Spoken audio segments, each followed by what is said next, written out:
Good morning. This is EndoTODAY weekly seminar. Today's topic is autoimmune gastritis in Korean patients with gastric tumors. Korea is number 3 in the incidence of gastric cancer, both in males and females. The incidence of gastric cancer is decreasing. During the last 20 years, the age-adjusted incidence has decreased about 32%. In a recent population-based study, Helicobacter eradication decreased gastric cancer incidence and mortality. As Helicobacter seropositive rate is decreasing, interest in Helicobacter pylori negative gastric cancer is increasing. Autoimmune gastritis is a non-self-limiting chronic inflammatory disorder of the stomach. I'd like to show you a typical case of neuroendocrine tumor in autoimmune gastritis. A 53-year-old lady was referred due to incidentally found small gastric nodules. Biopsy from the most prominent lesion was well-differentiated neuroendocrine tumor. Serum gastrin was high.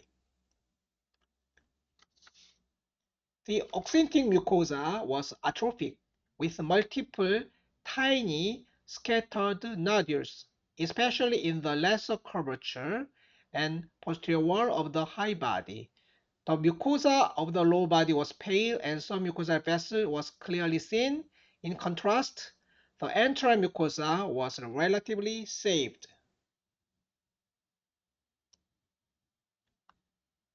The atrophic oxyntic mucosa has been replaced by pyloric metaplasia, pancreatic metaplasia, and intestinal metaplasia. This is the most recent follow-up images, and there has been basically no interval change for more than 10 years. The role of parietal cell antibody in pathogenesis and diagnosis is still unknown. Approximately 20% of patients with AIG are seronegative. There has been a controversy in the relationship between autoimmune gastritis and gastric adenocarcinoma. Some autoimmune conditions are associated with gastric cancer. In a US case control study, the odds ratio in pernicious anemia was 1.9, the highest one. Gastric cancers in AIG is often found in older individuals. Tumors are located in the upper body and greater curvature, and the rate of synchronous and metachronous tumors are high. Doctors at Catholic University of Korea evaluated the occurrence of metachronous gastric neoplasms after endoscopic resection in autoimmune gastritis. 7% were PCA positive. PCA positive group showed a significantly higher incidence of metachronous gastric lesions, 45% versus 18%. They say that positive PCA have independent clinical implications for predicting metachronous gastric neoplasms. What is the incidence of gastric cancer in AIG? In a meta-analysis from Beijing, the pooled incidence rate per 1,000 person year was 1.4. The overall relative risk of gastric cancer was 11. The major limitation is that the role of Helicobacter infection was not analyzed. The relationship between autoimmune gastritis and Helicobacter infection is still controversial, both in pathogenesis and in the development of gastric neoplasms. Does it trigger or inhibit gastric carcinogenesis? Is the idea of no Helicobacter, no gastric adenocarcinoma reliable? So the remaining question is that, is autoimmune gastritis without Helicobacter infection a risk factor of gastric cancer? Data is conflicting. Professor Luge and other prestigious researchers reported their long-term prospective observation.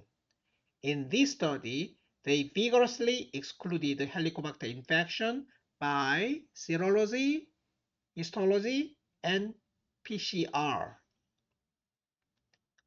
In the follow-up period more than 7 years, there have been no gastric cancer or high-grade dysplasia. They said AIG has no increased risk for gastric cancer. One of the limitations of the Italian study is that the patient age was just 55 at enrollment. And other limitations such as lack of serologic testing and rather mild degree of atrophy are source of continuous debate. The title of the editorial was No Helicobacter, No Adenocarcinoma. One possible explanation is that Helicobacter gastritis makes incomplete metaplasia, while autoimmune gastritis makes complete intestinal metaplasia.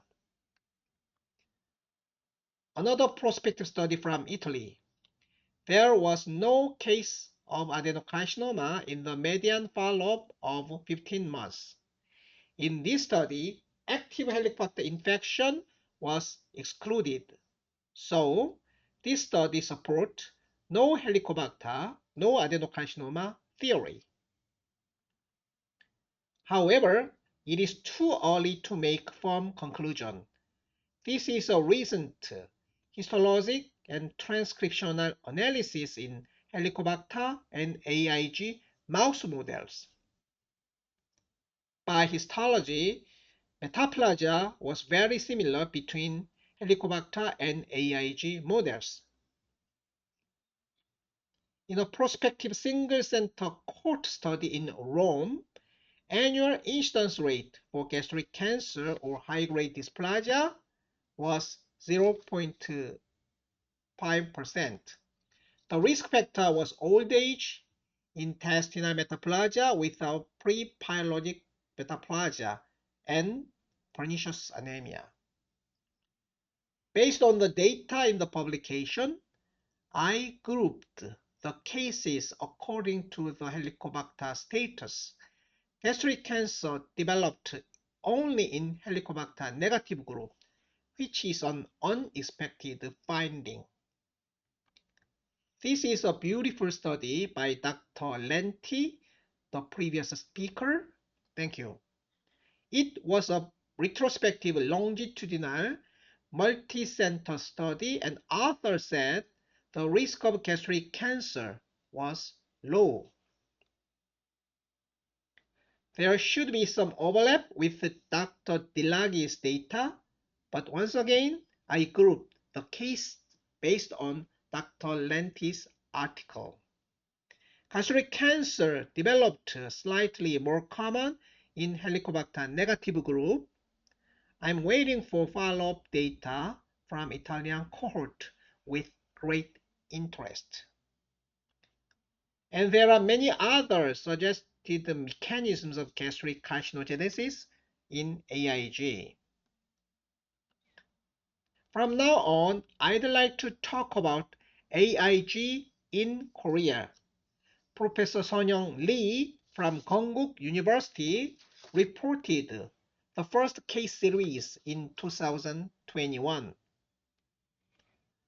The first review on this topic in Korean Helicobacter Journal was just released, so it's a really new topic in our society.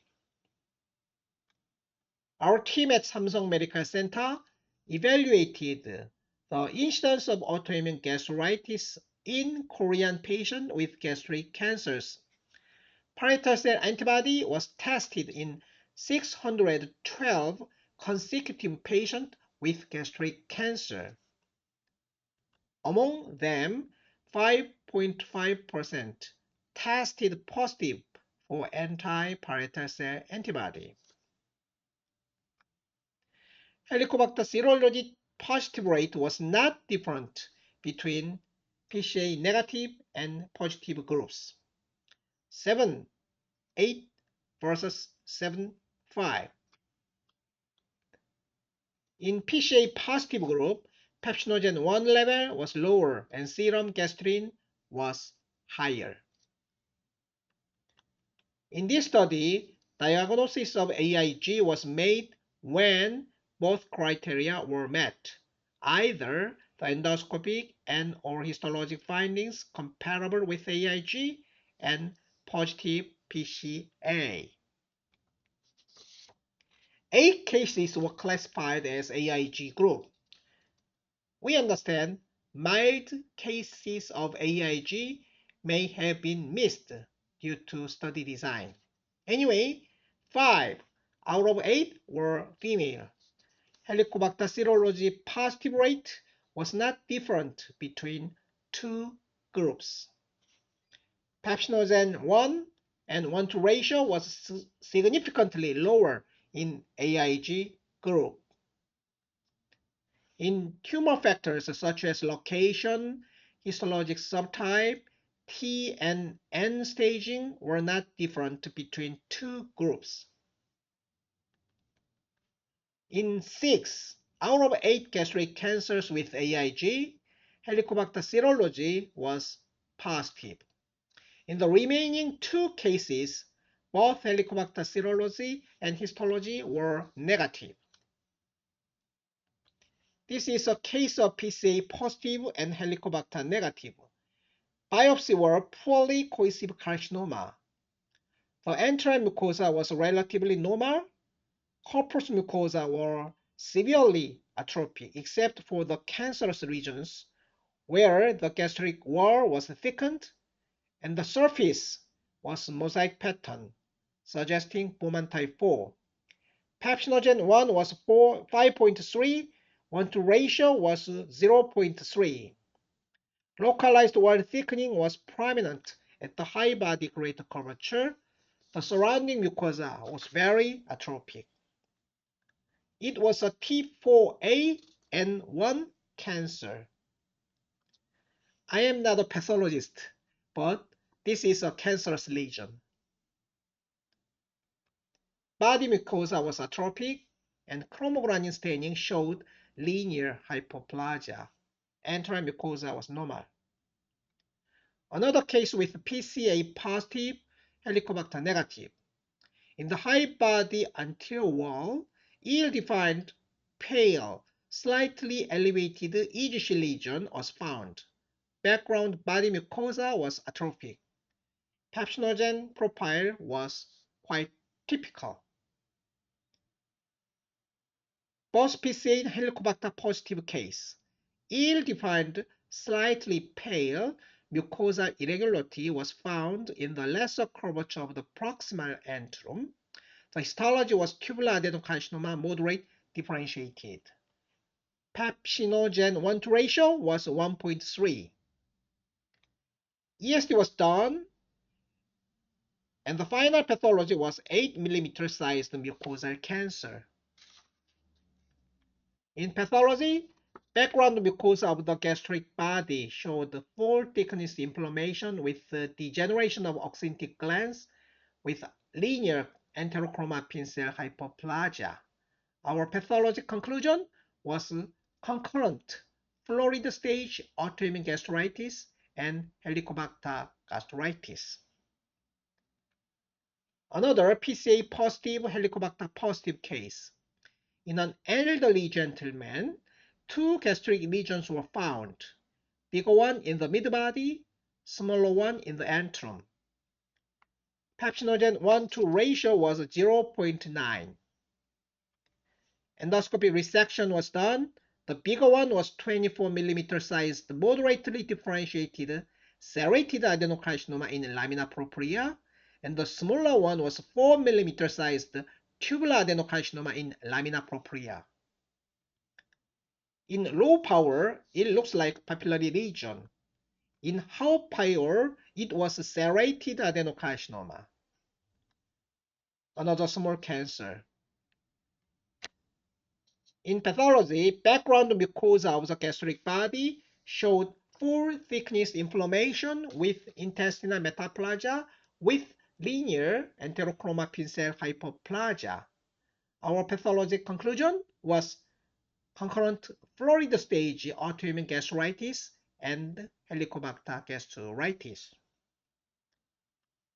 Before the final conclusion, I have to say that there are some limitations in current available data. Diagnostic criteria for AIG are different. Don't forget, PCA may be positive in general population without AIG, and 20% of AIG patients do not have PCA. Helicobacter may be hidden even after meticulous test. Finally, data from severely elderly case of AIG is not enough. Ladies and gentlemen, I'd like to conclude my talk by saying that in Korea, concurrent AIG and Helicobacter gastritis was common in patients with AIG and gastric cancer. Without Helicobacter infection, the risk of gastric cancer is lower than previously thought. However, it is too early to exclude AIG from risk factors for Helicobacter negative gastric cancer. In some recent studies, there is an unexpected finding that Helicobacter infection may decrease gastric cancer in AIG patients. Further data from prospective studies in different populations are strongly required. Thank you very much.